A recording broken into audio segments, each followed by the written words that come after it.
Hello everyone, आज की इस वीडियो में हम सिविक्स का फर्स्ट चैप्टर पावर शेयरिंग को पढ़ेंगे। इस चैप्टर में हम दो कंट्रीज की एग्जांपल को समझेंगे, फिर वहाँ की गवर्नमेंट ने क्या क्या स्टेप्स लिए, एंड थर्ड पावर शेयरिंग क्यों डिज़ायरेबल है, and fourth and last that is different form of power sharing. पहला कंट्री है बेल्जियम। बेल्जियम यूरोप में एक छोटा सा देश है जिसका साइज़ हमारे हरियाणा स्टेट से भी छोटा है, जिसका पॉपुलेशन 1 करोड़ के आसपास है, लगभग हमारे हरियाणा के पॉपुलेशन के आधा। ये अपनी बॉर्डर फ्रांस, लग्जमबर्ग, जर्मनी और नीदरलैंड के साथ शेयर करता है। अब इसके मैप को तुम देखो, ये जो येलो वाला पार्ट है इसे हम फ्लेमिश रीजन कहते हैं, जिसमें डच स्पीकिंग पॉपुलेशन रहती है विथ 59% मेजॉरिटी, और जो रेड वाला पार्ट है इसे हम वॉलोनियन रीजन बोलते हैं, जिसमें फ्रेंच स्पीकिंग पॉपुलेशन रहती है विथ 40% पॉपुलेशन। साइड में ये थोड़ा सा जो पार्ट दिख रहा है इसमें 1% जर्मन स्पीकिंग पॉपुलेशन रहती है। लेकिन इसकी कैपिटल सिटी ब्रसेल को हम देखें तो वहाँ पे सिचुएशन जो है डिफरेंट है। कैसे? वहाँ पे 80% फ्रेंच स्पीकिंग पॉपुलेशन है एंड 20% डच स्पीकिंग पॉपुलेशन है। अब इन दो कम्युनिटीज़ फ्रेंच स्पीकिंग पॉपुलेशन और डच स्पीकिंग पॉपुलेशन बनती नहीं थी। क्यों नहीं बनती थी?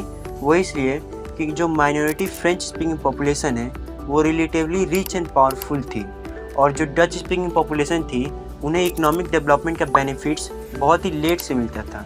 इसलिए इन दोनों के बीच में 1950 से लेकर 1960s तक टेंशन डेवलप हुए। अब इस प्रॉब्लम को देखकर बेल्जियन गवर्नमेंट ने 1970s एंड 1993 के बीच में अपने कॉन्स्टिट्यूशन में 4 टाइम्स अमेंडमेंट किए। वो 4 अमेंडमेंट क्या क्या थे? तो पहला अमेंडमेंट, फ्रेंच और डच स्पीकिंग मिनिस्टर्स के जो नंबर रहेंगे वो सेंट्रल गवर्नमेंट में इक्वल रहेंगे, और किसी भी स्पेशल लॉ को बनाने के लिए हर लिंग्विस्टिक ग्रुप से सपोर्ट चाहिए रहेगा। दूसरा, सेंट्रल गवर्नमेंट के कुछ पावर को स्टेट गवर्नमेंट को भी दिया गया, और स्टेट गवर्नमेंट जो है वो सेंट्रल गवर्नमेंट की सबऑर्डिनेट नहीं रहेगी।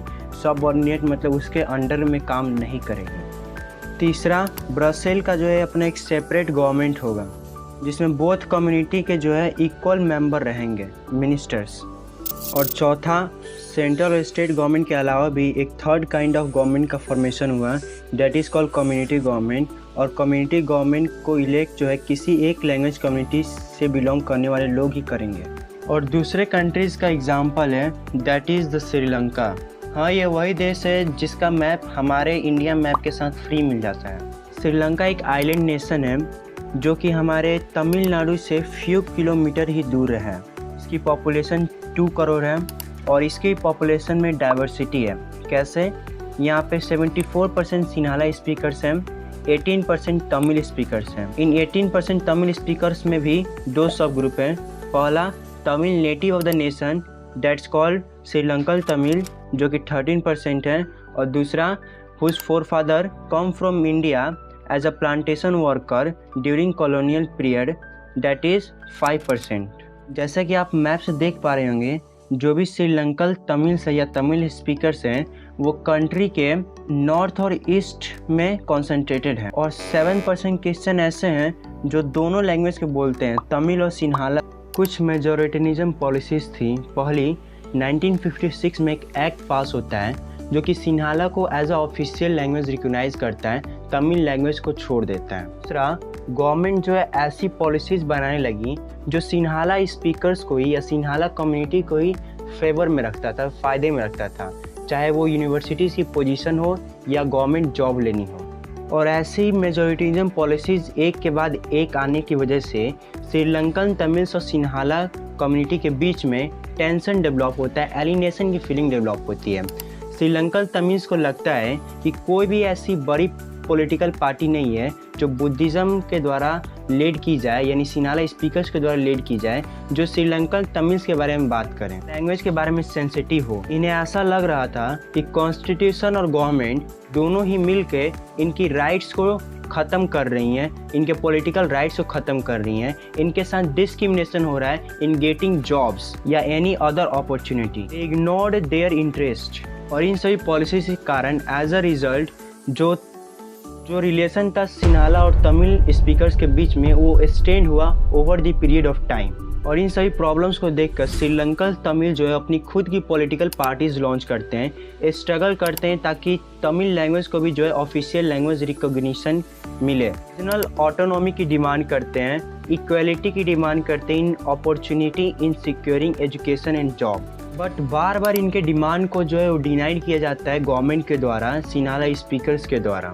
दैट्स रिजल्ट क्या होता है कि जो तमिल स्पीकर थे वो एक सेपरेट स्टेट की डिमांड करने लगे, that is called Tamil Eelam in the northern and eastern part of the Sri Lanka.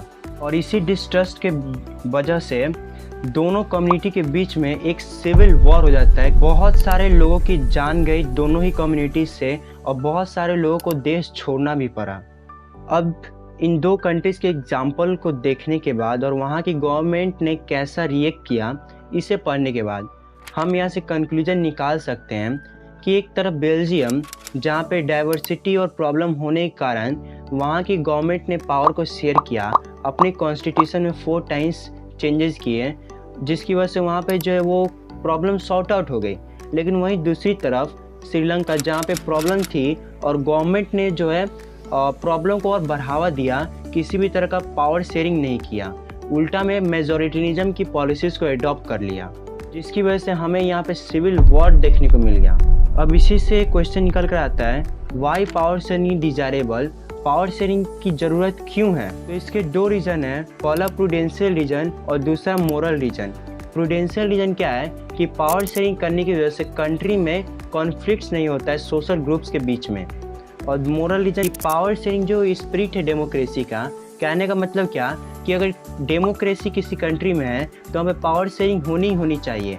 अगर किसी डेमोक्रेटिक कंट्री में पावर का शेयरिंग नहीं हो रहा है तो वो जो है डेमोक्रेसी के स्पिरिट को डिसहार्टन किया जा रहा है। लास्ट टॉपिक है हमारा फॉर्म्स ऑफ पावर शेयरिंग, यानी पावर शेयरिंग किन किन तरह से किया जाता है। तो पहला है power is shared among different organ of the government such as legislature, executive and judiciary. इसे जो है हम horizontal form of power sharing भी कहते हैं। क्यों कहते हैं? तो पहला रीज़न है कि यहाँ पर जो है सेम लेवल पे गवर्नमेंट के अलग अलग ऑर्गन में पावर डिवाइडेड होता है और हर एक ऑर्गन दूसरी ऑर्गन को चेक करती रहती है कि वो ज़्यादा पावर को यूज़ ना करे, जिसकी वजह से एक चेक एंड बैलेंस का सिस्टम भी बना रहता है। दूसरा तरीका है power is shared among different level of the government, यानी गवर्नमेंट के डिफरेंट लेवल पावर का sharing. For example central government, state government and local bodies. इसे जो है हम vertical form of power sharing भी कहते हैं, क्योंकि यहाँ पे जो है गवर्नमेंट का पावर अलग अलग लेवल पर डिवाइडेड होता है, सेंट्रल गवर्नमेंट, स्टेट गवर्नमेंट और लोकल बॉडीज़ के बीच में। और तीनों ही लेवल पर गवर्नमेंट अपना इंडिपेंडेंट वर्क करती हैं, कोई भी किसी की सबऑर्डिनेट नहीं होता है। थर्ड है पावर में ऑल्सो भी shared among different social groups, यानी अलग अलग सोशल ग्रुप्स में भी पावर शेयर किया जा सकता है। कैसे? जैसे कि बेल्जियम में कम्युनिटी गवर्नमेंट का फॉर्मेशन हुआ था, वैसे ही इंडिया में रिजर्व सीट्स का कॉन्सेप्ट है, जिससे हम ओबीसी, एससी, एसटी वाले ग्रुप्स को सीट्स का रिजर्वेशन देते हैं। फोर्थ है पावर को जो है हम पॉलिटिकल पार्टीज़ और प्रेशर ग्रुप्स में भी शेयर कर सकते हैं। फॉर एग्जांपल हमारे यहाँ कॉन्सेप्ट है कोलिशन गवर्नमेंट का। जब कंट्री में कोई एक पार्टी मेजॉरिटी नहीं बना पाती है, तब 2 पार्टीज़ जो है एक साथ कोलाइड होकर कोलिशन गवर्नमेंट का फॉर्मेशन करती हैं और मेजॉरिटी को गेन कर सरकार बनाती है। और इसी के साथ ये चैप्टर कंप्लीट हुआ। कमेंट करके बताना कैसा लगा।